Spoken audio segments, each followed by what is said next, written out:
आज आपण या ठिकाणी अजगर या सापाविषयी जाणून घेणार आहोत। याला इंग्लिशमध्ये इंडियन रॉक पायथन म्हणून ओळखलं जातं। हा पूर्णपणे बिनविषारी साप आहे।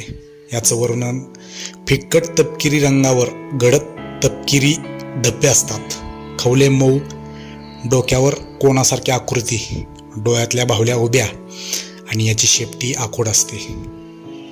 याची सरासरी लांबी 9 फूट ते 11 इंच आणि जास्तीत जास्त याची लांबी 24 फूट पर्यंत हा साप वाढतो। हा साप अंडी देतो। जानेवारी ते मार्च दरम्यान साधारण 30 ते 70 अंडी घातली जातात आणि 90 ते 100 दिवस झाले की यातून पिल्ले बाहेर येतात।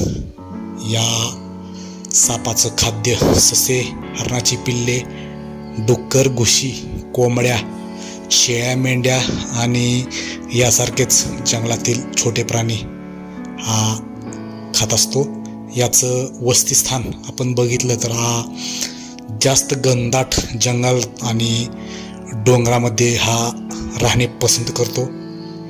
हा साप निशाचर नागपुडेच्या खाली असलेल्या उष्ण संवेदन ग्राहक खाचामुळे त्यांना भक्ष्य शोधण्यास मदत होते।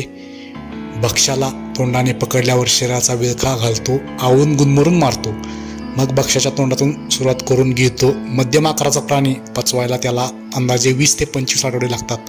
अजगराच्या भारतात 4 जाती सापडतात। अजगर हा सापास वन्यजीव अधिनियम 1972 अंतर्गत परिशिष्ट 1 मध्ये समाविष्ट करण्यात आले आहे। त्यामुळे याची हत्या किंवा छळ केल्यास 3 ते 7 वर्षाची कैद, 10 ते 25,000 रुपये दंड होऊ शकतो।